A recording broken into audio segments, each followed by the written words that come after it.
Just really, the fortitude that it takes to win tight games against really good football teams.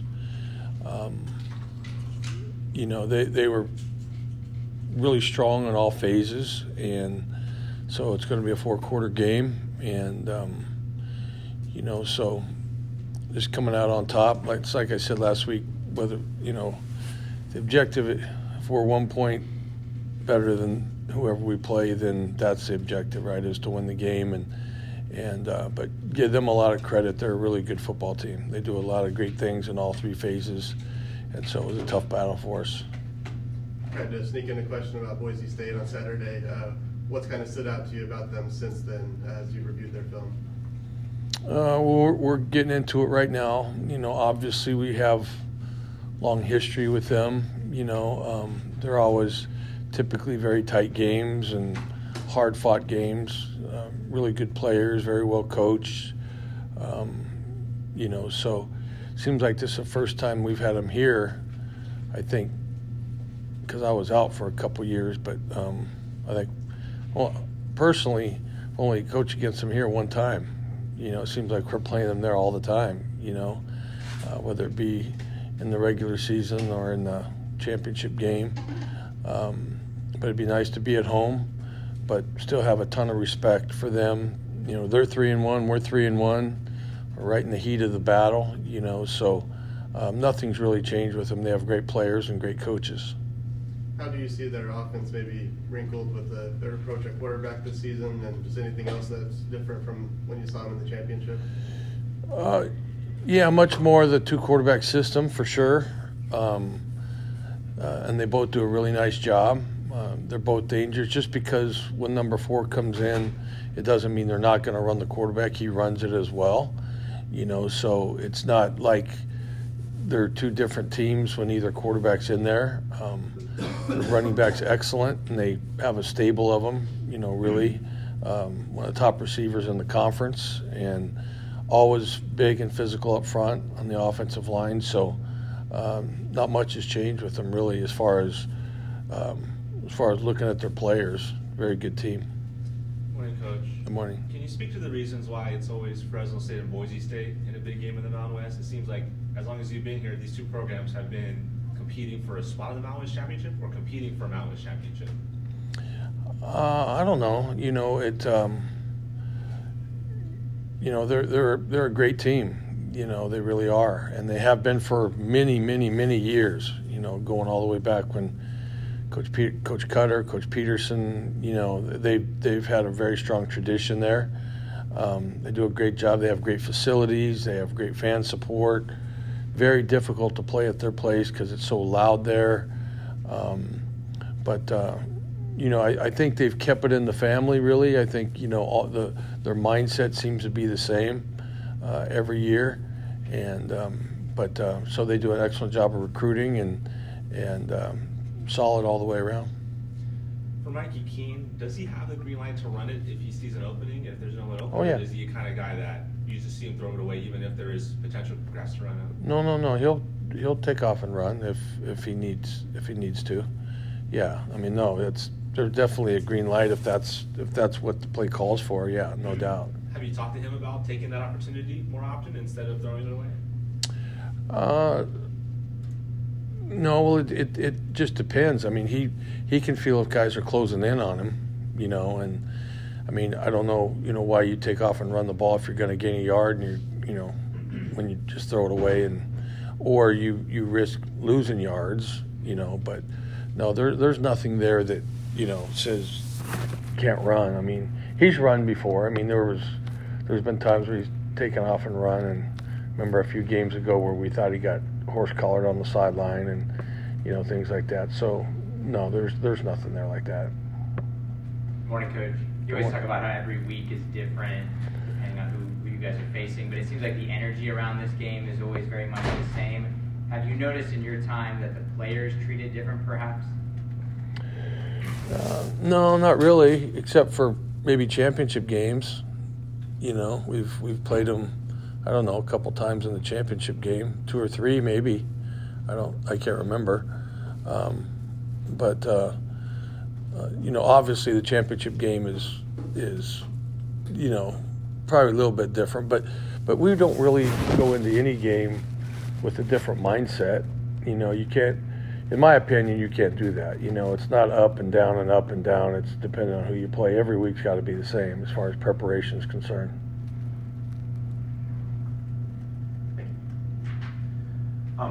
Coach, when did you know that Mikey was going to play in that game on Saturday? Because you had told us at this time last week that you weren't sure it was kind of a day-to-day kind of a thing. When did you know for sure that he was going to be good to go? Probably on Wednesday. Felt really good about what was going on, and he was moving around fine, and so the couple weeks, 2 weeks of rehab, because every day he was continuing to rehab, and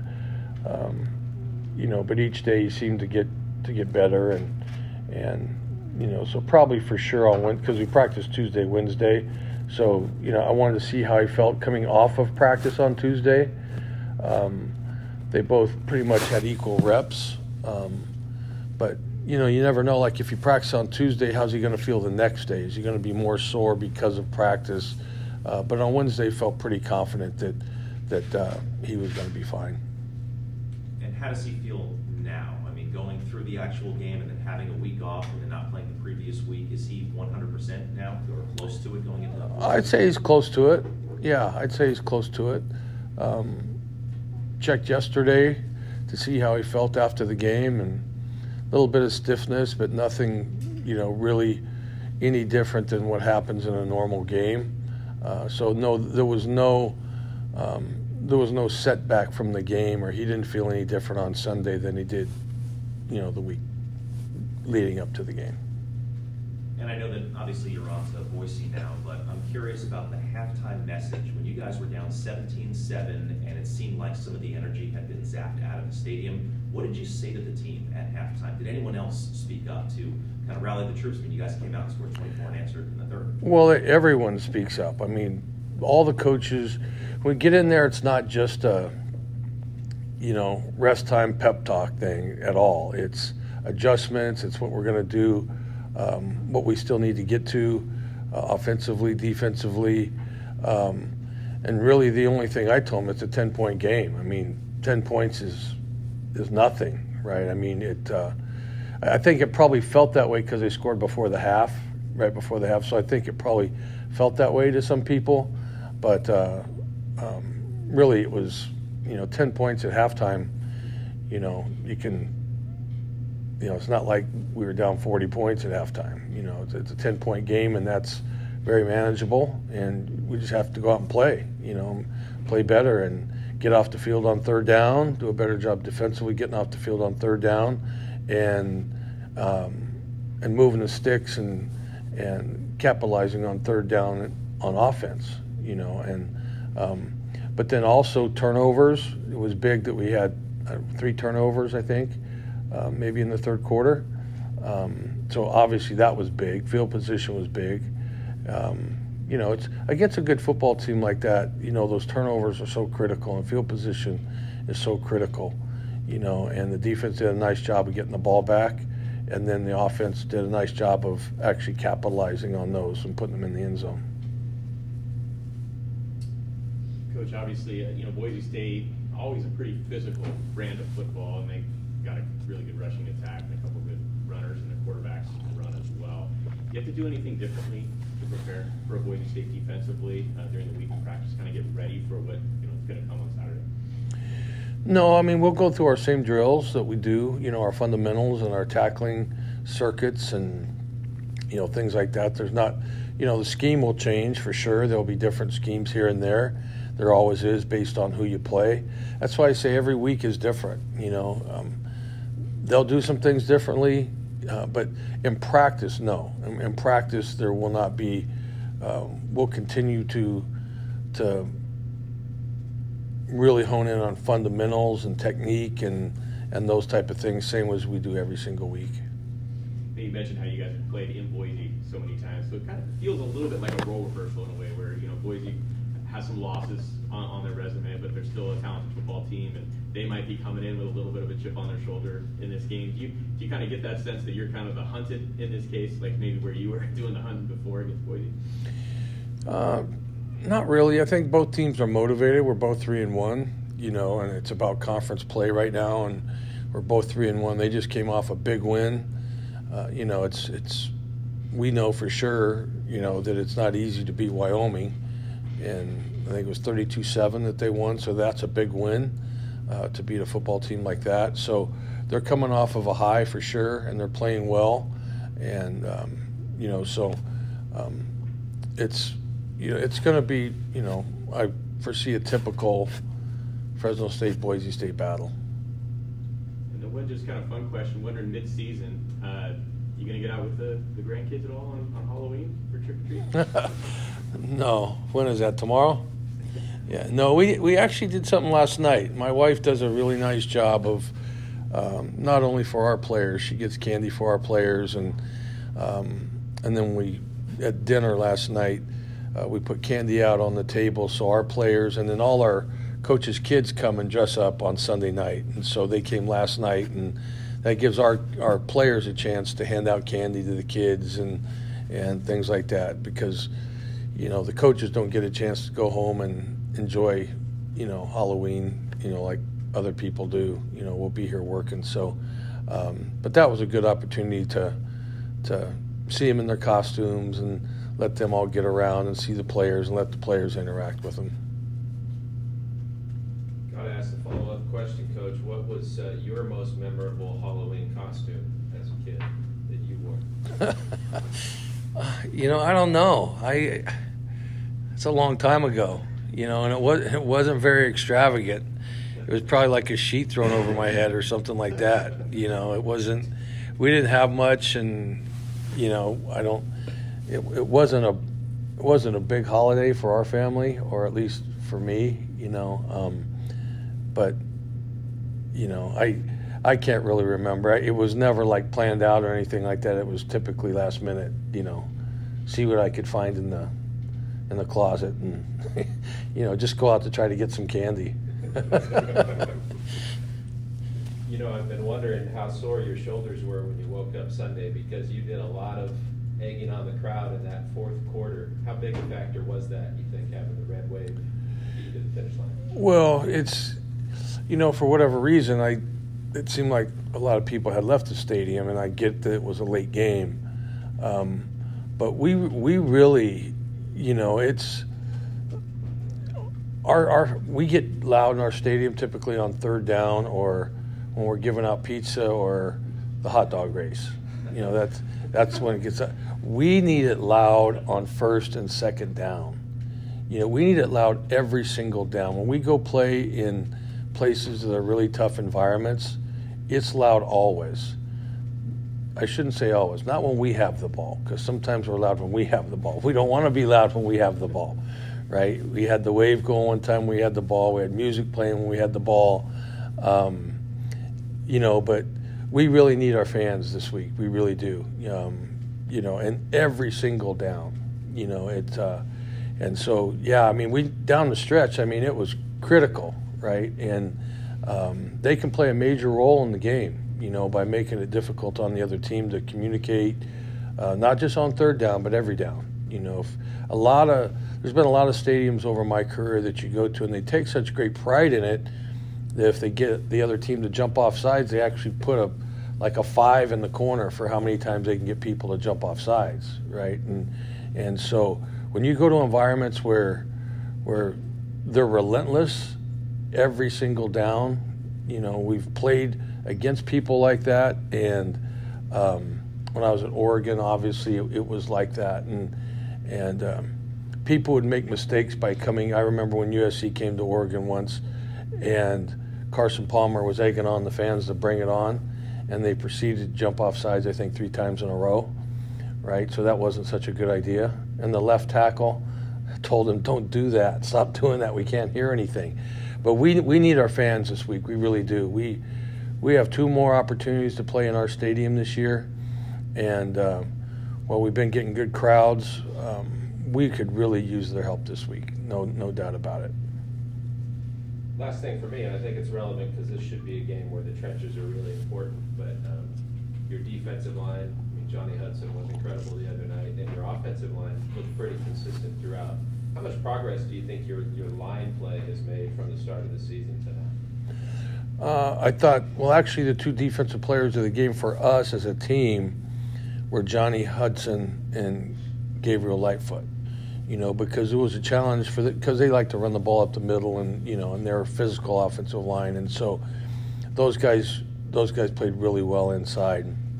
But I think some of the guys in the rotation are improving, because we try to get guys rotated. We have different personnel packages and things like that. Some of them are very young or inexperienced, and so I think over time, I think those guys are improving, and so it's nice to be able to see some of those guys show up.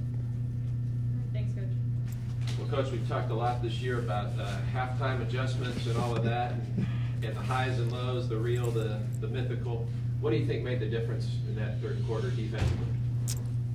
Well, I thought the biggest challenge going into the game was to stop the run. And for the most part, we were pretty solid against the run game. I think they averaged, after everything was said and done, about 3.6 per carry. And that's right off of our goal for a game. And they had come in averaging, I think, over 5 yards or around 5 yards a carry. So that was big. But getting a turnover, on the special teams right away, that was big. Coming back with the interception and then a fumble recovery back-to-back really, I think, kind of made the difference and changed the momentum of the game. We knew at halftime that we had to play better.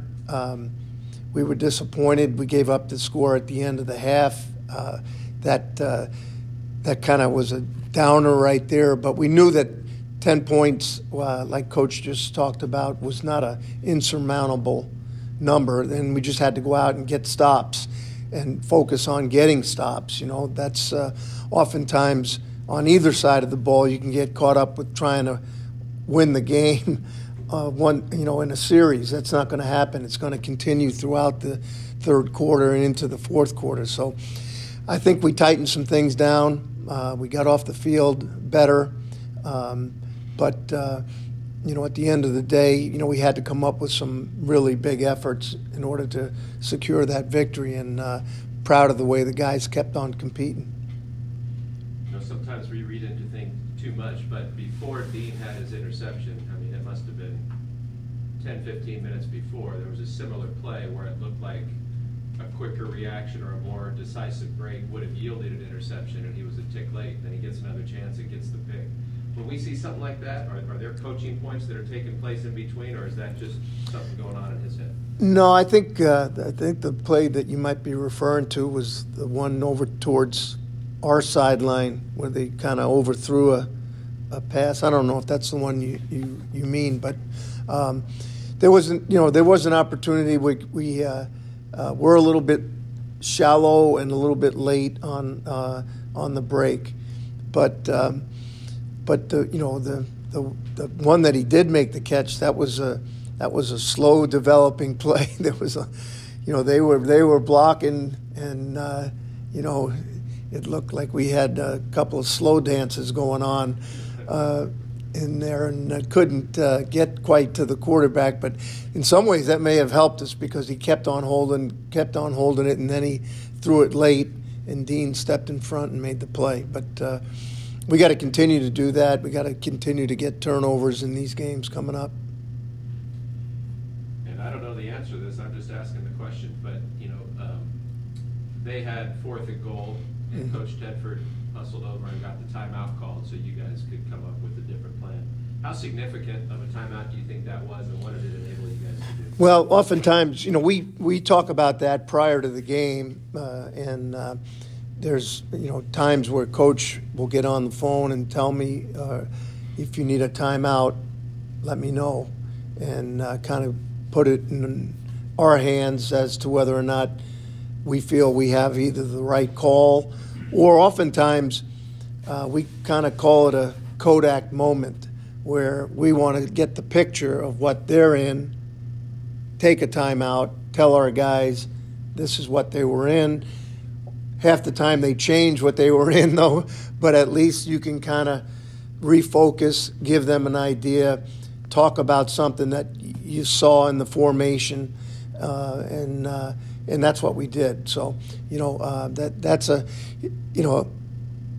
that's great when you have timeouts available to you, and that's why timeouts are so important sometimes. You don't want to burn timeouts because you may need it in a situation like that to make a decision and to try to kind of regroup a little bit. But that was good for us, and then we executed on that fourth down stop, which was really big. Coach, I know they're a little bit different. Wyoming versus Boise State offensively. Boise's got maybe a little bit more athletic quarterbacks who can run, especially Green. But what did you learn in that Wyoming game? Maybe in the first half, as far as maybe what went wrong that you can maybe carry over to this game with another physical team. Wyoming seems like 2 years ago, to be honest with you. When you get into the focus of a game week, we struggled there some. I know they hit a couple of play action passes on us that were successful. But this team, we're familiar with this team. They got really good quarterbacks. The one that they split. I don't know if it's exactly split time, but they both play C time, and the guy 10 that we played last year, is such an explosive guy that can really run the football, and he's averaging over 5 yards a carry right now. You don't see that with quarterbacks, And the other quarterback is averaging over 3 yards, so he's got some athletic ability as well. He's not just to come in to sit in the pocket and throw the ball. He's got some shiftiness, and he's a good athlete. But they're a team again that runs the football exceptionally well. Always have. They've got really good backs. The one back, I'm not sure what his status is going to be, but he's currently, I think he may be the best player in the conference overall. He's such a strong physical runner. He's got great hands coming out of the backfield. He's yards after contact. He's unbelievable. The other guy, Hulani, or how you pronounce it, he's been a great player for them for years. He seems like he's been there. He's like our version of Comstock. You turn around, the guy's been there like 6 years and just keeps on playing. And he's a heck of a player. We've got great respect for him. They got a young guy that played some the other night that shows some real athleticism. So they're a team that you got to start with stopping the run. And when you do that, they've got some receivers that are real good receivers. Number 80 right now is really kind of, I think, emerged as their go-to guy, although they have a couple of other guys with real good experience. They've got tight ends that can make plays down the field. But certainly, 80 has averaging about 20 yards a carry right now. I mean, not a catch, I should say. And he is very explosive. He's an NFL caliber type guy that we have got to know where he is all times. Two separate stints here at Fresno State, but I'm just curious, kind of with that difference in years, what does this rivalry, you think, mean, to you? What's your perception of the rivalry between Fresno State and Boise State? Well, actually, the first time I was here, we never played them, which was unusual, But to watch it grow over the years, and just as an outsider, but realize that the two programs in a lot of ways are similar in the sense that you've got real good, tough, hard-nosed players on both sides of the ball. Take a lot of pride in what they do.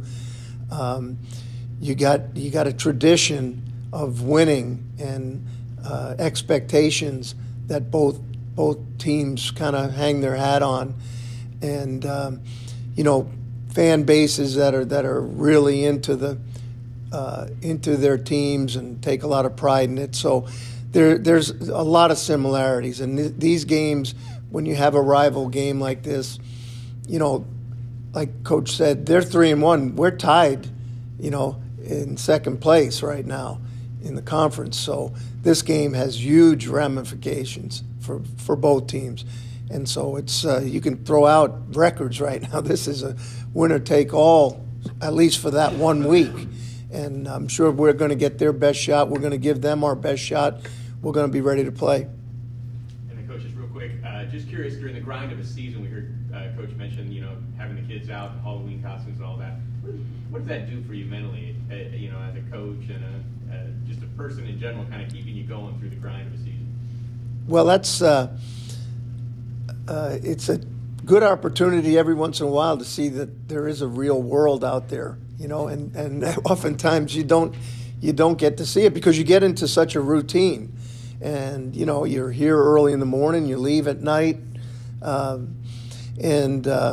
The outside world, just going to get your hair cut is a big deal. It's you get out of the office for 30 minutes. That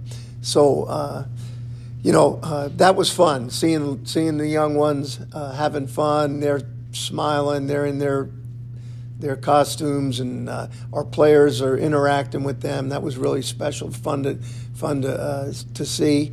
And my wife is here in town. We have a home outside of town, but she's been in for the last couple of weeks, so she was here to help with the giving out the candy and everything and decorating the pumpkins. So that was it's fun to feel like you're part of the real world. It's like around Christmas time when you go out to the store and all of a sudden, not even Christmas, Thanksgiving, and all of a sudden there's Christmas decorations and you feel like you got dropped in from outer space. It's all of a sudden the world just keeps on going.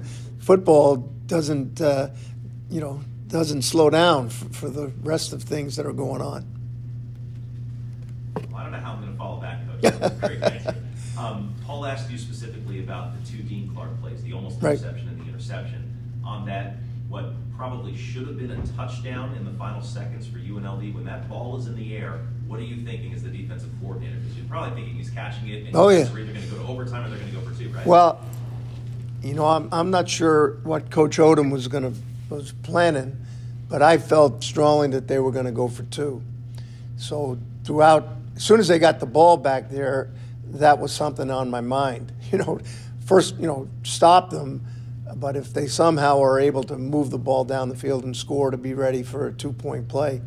And because they were so different in what they do schematically, it was a harder game to try to say, okay, this is what our 2-point plan is going to be, because most teams are going to line up in what normally would be a passing type formation, whether they run it or run a quarterback draw. Excuse me, but this team could have been in 12, 21, 22. And they had no 2-point plays this year to fall back on. So we were looking at all their plays during the week inside the 5-yard line that were critical plays that they, what did they do? But that still didn't give us a true indicator whether or not that was going to be a 2-point play for them. So anyway, it was like slow motion. It was like, seeing the ball was like, oh my God, I can't believe it.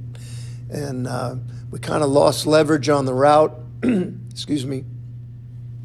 And just by the grace of God, the ball hit the ground and gave us a chance to line up again. And on the next play, Lavelle comes up with that huge interception. I know Dean Clark was the Mountain West Defensive Player of the Week, but Lavelle Bailey has now 3 games this season come up with a huge play at the end. Purdue, Eastern Washington, and now obviously UNLV. I know you've coached a lot of linebackers in your career, but where does Lavelle stack up, and how, I guess, rare is it that one player could have that much of an impact at the end of games? That's a really good point. I said it to the staff yesterday. In all my years of coaching, I've never been around one individual player that has made 3 significant plays like that at the end of the game that directly impacted the win. And never seen it before. And he just continues to, come up with big plays. He's done that in practice, that same interception in that same defense. He's made those plays because he's got such good athleticism and his reaction time. That was not an easy interception. That ball could have easily hit the ground, come off his hands, as hard as it was thrown, as tight as they were. But he came up with it, and being Lavelle, smart, as soon as he does it, gets down, knows that the game is over essentially. So he's been phenomenal that way, and it's credit to him. And we're so fortunate to have him. Coach, Tedford credited Lightfoot and Hudson as players of the game. Mm-hmm. Can you share what you saw from them and maybe what they've done this season that's not shown up in the stat sheet? Right. Well, Johnny, that was his best game since he's been here, by far. Jethro really challenged him, and I did. I could be honest with you. Last week, that his performance, we needed his best play here down the stretch, and that there were some times where it wasn't as good as it needed to be. And to his credit, he took the constructive criticism and said, "I'm going to take care of it." He said that point blank, and we said, "Well, we'll look. The game tape's going to show." And he went out there like a man on a mission, and had a really, really strong game. Lightfoot has just gotten better and better every week. They are really taking the coaching, technique-wise. There was nobody on the tape that we had watched that played the interior run game any better than we did in that game. And we were really fortunate to have those guys step up, but it wasn't just them either. They did a great job. Isaiah Johnson had a big impact on that game. Kavika got in there and more than held his own and did a good job as far as that position. Goldie got in, made plays. You look at how many guys really have stepped up in the last couple of weeks. You go right down the line. Devo, obviously, 97, stepping up. Jax has made an impact. Seavey came in the game the other night and made plays. Sione made plays. Boom, boom, boom. You just keep seeing it over and over. The linebackers, Malachi had a heck of a game as well. He set the tone early in the game with a hit on their big back that just kind of made everybody know, hey, this is going to be a fight the whole way, And then Dean, obviously, and Braca was playing really good. He kind of got a little nicked up there, but he was having a good game. So, and Seven, Maurice, Maurice made a play. And Devo, there were two plays. I don't know if Coach Tedford mentioned them earlier, but there was a screen play that we had blitzed him, and we kind of missed the tackle as he cut back, and Devo retraces and makes a tackle that many guys can't make. And that play had a chance to go.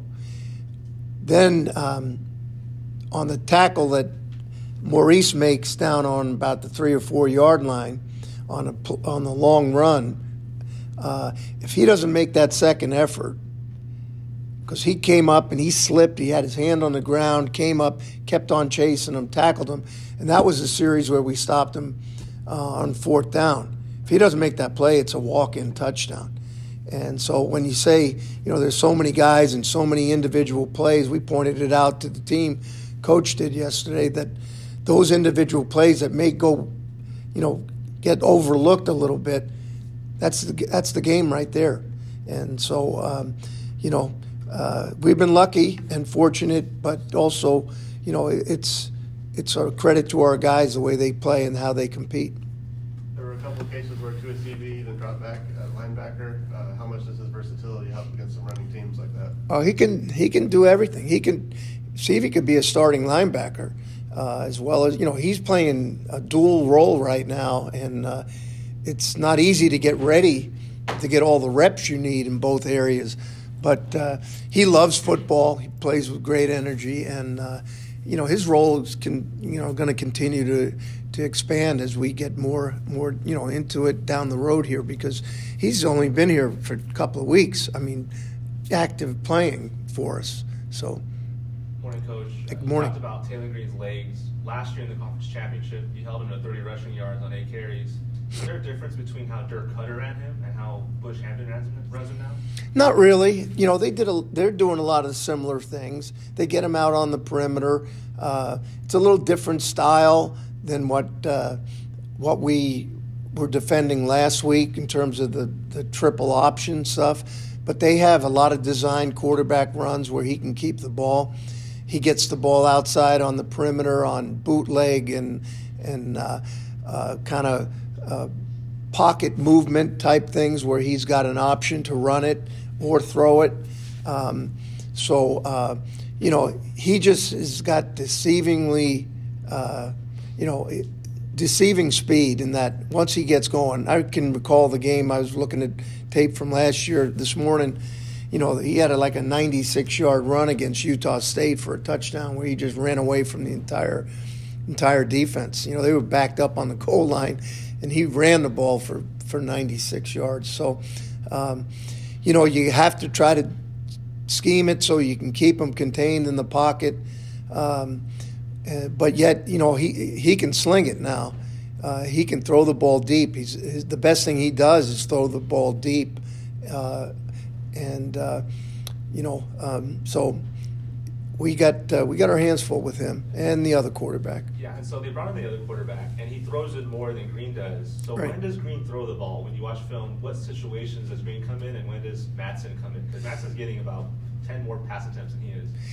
Yeah, I think when they get into some of their third down stuff or maybe even 2-minute situations, they put 4 in the game. But we've seen 10, have a heck of a season last year. We did a good job in that championship game. Knock on wood. I mean, it was we made tackles in the open field. I mean, I remember L.J. Early had an unbelievable game, and we made some big plays where we got to continue to do that against this guy, because he can take a play that doesn't look like much and turn it into a 30, 40-yard run. But I think they're just gonna go with the gut feeling of who's got the hot hand. The one guy's throwing it a little bit more. The other guy runs it a little bit more, but you got to defend their package of everything they do with both of them. And my last question is Carlton Johnson healthy? Because he has given up a couple big plays that, looks like if he was healthy, he wouldn't give those up. Everybody's banged up at this point in the year, and, I don't think Carlton would use it as an excuse, and we wouldn't use anything as an excuse. He's fighting his tail off out there. He's given up some plays which are out of character for him, and hopefully, we'll limit those as we move forward. Thank you.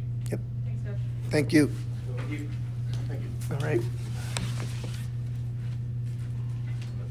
Stop my recording. It's like 40. Recognized opportunities, kind of adjust, and we did that, but would love to have done that maybe a little bit earlier, obviously, but, it was great. I know Coach Coyle just mentioned it, 10-point game at halftime, and, I think that, our guys, the character of our team has shown kind of week in, week out, that, 10-point game at halftime is not a big deal.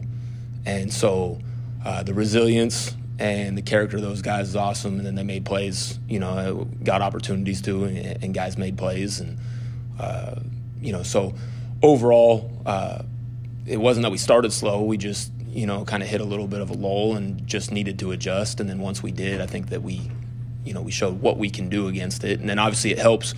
The turnovers definitely obviously make a big deal, and that's part of the deal. When you talk about complementary football and the defense generates turnovers, and, we were able to capitalize on some of those. what stands out to you about this Boise State team you're facing this week? Probably the generic answer from the last 2 weeks, is they're good on all three levels. And,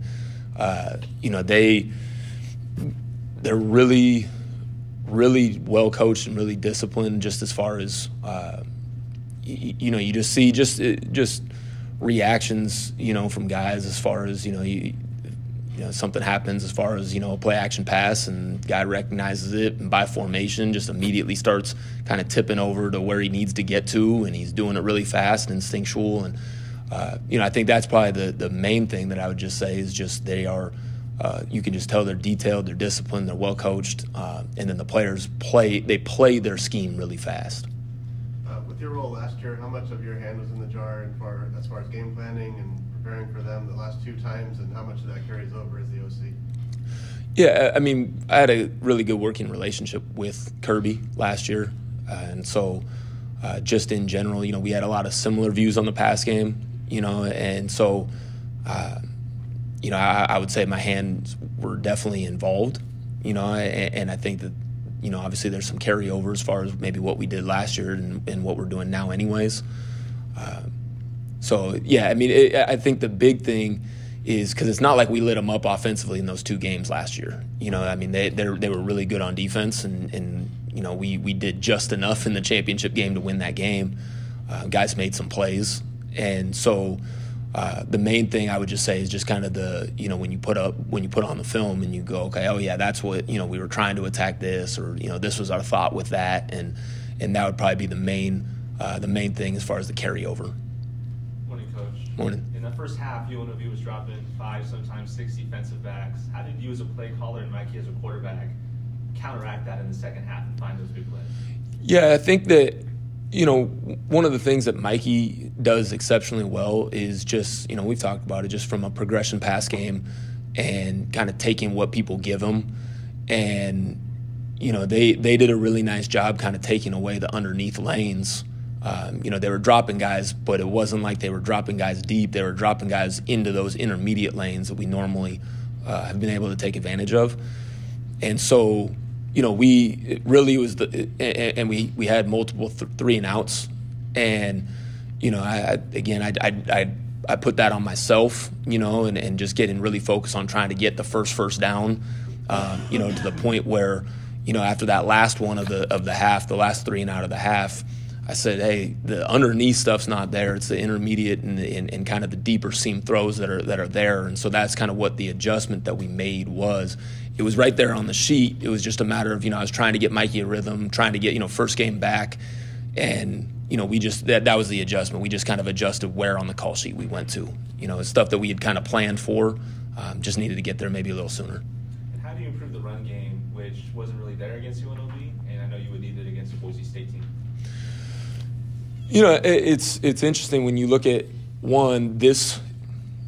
that UNLV defense, even though they were dropping 8, they had 11 sets of eyes on the ball a lot of times. And so they do a really nice job of converging on the running back and, and on really the ball carrier in general.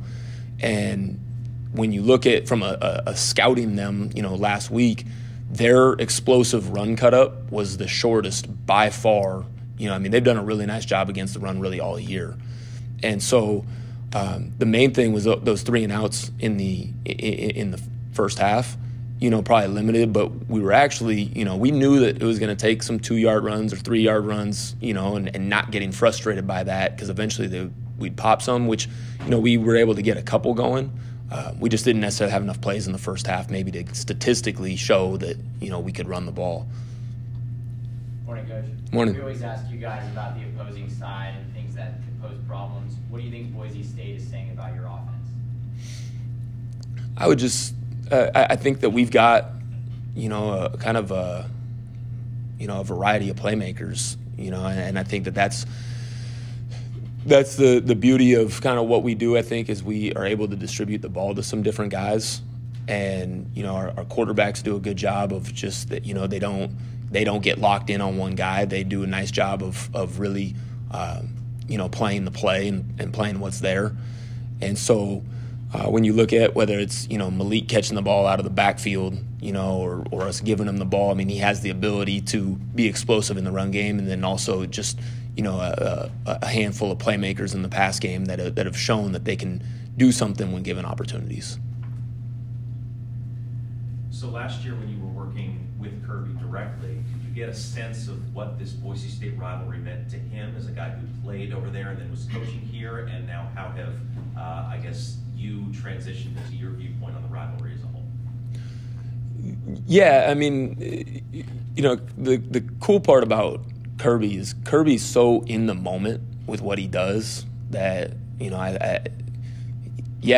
played at Boise State, but he was a Bulldog, so that was, he's very in the moment. So you knew it was a big deal, but he did a really nice job, I think, of separating that, which is a testament just to kind of who he is and what he's about. On my side of it, it didn't take very long to figure it out. You spend about 5 minutes with Coach Baxter on Boise State week, and you know that it's a big deal. He's at plenty of those games, and nothing Coach Baxter does is not intense, but you got to feel for it. And so, just everything from the fans, really on both sides, to just even the coaches. You definitely, it doesn't take very long to figure that out, that it's a big deal. Coach Tedford said that it was about Wednesday of the week when you guys knew that Mikey was actually going to play. You've said repeatedly this season that there's not that much drop-off between Mikey and Logan, but did your game plan change when you officially found out, okay, Mikey's going to go this week versus Logan? Yes and no. We carry enough volume in the pass game and, enough volume in the run game just from a plan standpoint that I think it's adaptable, based off of kind of what each guy's maybe better at or more comfortable with. So, naturally it does a little bit just because I know, okay, these are the things that Mikey is best at. These are the things that Logan is best at. And they're not necessarily the same, which is kind of a good thing, is that you've got different styles and stuff that you can kind of go to. But at the end of the day, like I said, we carry enough volume, really in both that it's not really that much of an adjustment. Morning, Coach. Morning. What does it say about Mikey that he's out there? This past game when it looked like, at least it said on the broadcast, that he wasn't completely 100%. He was able to go just gutting it out like that. He's, I think just both Mikey and Logan are uber competitive, and you knew that if Mikey was able to play, he was gonna be able to play, and the interesting thing is, because he had to scramble around a decent amount, and looking back on it, it's not like I'm sitting there going like, man, he's definitely a shell of himself or anything. I mean, he actually, I thought, moved around, and we intentionally kind of rolled him out and kind of did some stuff during practice just to see him have to sprint out and do some different things, and that was kind of when I knew, okay, he'll be okay, is when he was able to do that and it wasn't noticeable. But yeah, I mean, it just uber competitive.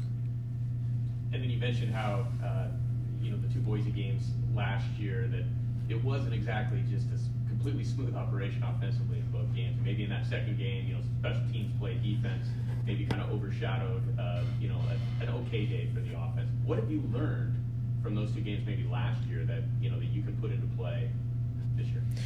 Well, I think the first thing is the first thing that I would say is that the only stat that matters is winning and losing. That's really what it comes down to. And statistically, I think we had the same number of total yards in both games. But our team found a way to win, and that's what this game comes down to. Is number one, it's about finding a way to win in games like this, and then I think the main thing that I would say that I took away from because they're good on defense, they're gonna make some plays at times, and just stay in the course and trust in the plan, because I think that's one of the things that we did do a nice job of, is when we made some plays, it wasn't necessarily that it was we were struggling because of a bad plan. It was like, no, they had a good plan, we had a good plan, and they made some plays, we made some plays, and just kind of trust in the plan and stay in the course. A Halloween guy, and what did it mean to have that Halloween event with the team? It was cool. People always joke about it, but it's really true. You know, from the time that I leave the house on Sunday morning on a typical week, a lot of times I don't see my kids awake until Thursday, you know, in season. And that's just the reality of it, you know, from, you know, the time I leave Sunday morning. And so just the fact that Coach Tedford and his wife build that in, and an opportunity to spend an hour with my wife and kids for, you know, that doesn't normally happen at this time of year, you know, and especially, Saturday was a big game, and then this coming Saturday is a big game. They're all big at this point, right? And so, being able to have that hour of just kind of like, all right, be able to relax for a second, and, you know, it actually kind of resets you and allows you to refocus and get ready for, you know, the next challenge. You guys are in the top 10 in the country in third down conversions. How big a factor do you think that was Saturday, and what do you think has made this offense that good on third down? The answer to the last part of that, you know, is I think that, for example, you know, Coach Wade and I, you know, do from a third and medium, third and long, third and extra long, you know, we spend a lot of time together on that. I think Coach Wade does a really good job kind of having a general plan for third down, and then, we sit down and finalize it, but I think he does a really nice job planning that. And then, you know, at the same time, I think Coach Armstrong, Coach Pryor do a really good job with the short yardage plan, you know, and we didn't get one of the short yardage ones the other day, but we've been pretty successful in that area, and I credit those guys probably just from a plan standpoint, you know, because then it comes down to players executing. But, you know, I think that's the first part of that. You know, the second thing I would just say about third down, you know, is, and I'm still, you know, kind of kicking myself because, you know, we had a couple that I think kind of got away from us, you know, the other day. Otherwise, we would have been really good on third down. But I think a huge part of third downs is just belief that you're going to convert it. And I think our guys do that. You know, I mean, you know, you look at Utah State and Logan takes off and scrambles and gets one. Another time he throws a fade ball on third and extra long to Josiah Freeman and we get it. You know, I think that some of it is just guys got to believe that they're going to get it and believe in the call, and our guys have done a nice job with that. And nowhere is belief more important than when you decide to go for it on fourth down, and that was a critical call. Can you walk us through how that decision played out from your point of view when you guys have fourth and goal and you end up getting Malik diving in? But just because, you know, you could have kicked the field goal to tie the game. How did that unfold? Coach said, go for it, and I made a call. You know, the emphasis I would make on that is I knew we could still get a first down on it because it was actually it was, I think, 4th and 2 or 3. I think we still could have gotten a first down on it, and because it wasn't 4th and goal. And so I called something knowing that even if, because Malik was the first read on that free releasing out of the backfield, so I knew if we didn't throw to him, Eric Brooks was running a whip route that would have gotten a first down at the minimum, and he would have scored if we would have thrown to him too. Coach actually asked me, I called it, and then he asked me, do you want a timeout? And I said no, and it ended up working out. You know, I'm like, man, thank God we didn't, didn't get stopped on it, but I knew exactly where I was going as soon as he called, or as soon as he said go for it. And it happened fast, and I just reacted. I knew where I was going with it, so it wasn't like a long thought out process or anything on his part or my part on that. And you talked earlier, about this offense, about the variety of weapons that you have, all the different playmakers in it. Another guy kind of joined the party Saturday night, and Tim Greer getting that first touchdown. What do you guys do as a team to celebrate somebody like that when he has that first big moment? And how satisfying is that for you as a coordinator? Yeah, one of the things I try and do is I try and do like a first thing, as far as, when we have a recap on Sunday, so Trey Watson earlier in the year, when guys have their first touchdown, I try and bring attention to that in our unit meeting. But I think, the cool part for me, I pride myself as a coach on saying, like, when your backup guys start looking more like the starters, that's kind of like, that to me is a testament of a good coach, is when it's easy to coach the good players, like the top players, and youth football on up, a lot of coaches, they focus on the top guys. And, I think one of the things that we do here a really good job of is we coach everybody and we make sure guys get reps. And, then you see a guy like Tim Greer, he's ready, when his number's called. And he was the first reading the progression, and Mikey threw it to him. He made a great play, and also a testament to Mikey. It's not like he's sitting there going like, oh man, I don't know if this guy's ready. It's like, no, my decision tells me that I'm supposed to go there versus this coverage. So, it's really satisfying when guys make plays when they have opportunities to, because you never know if they're ready to make it until they get that opportunity.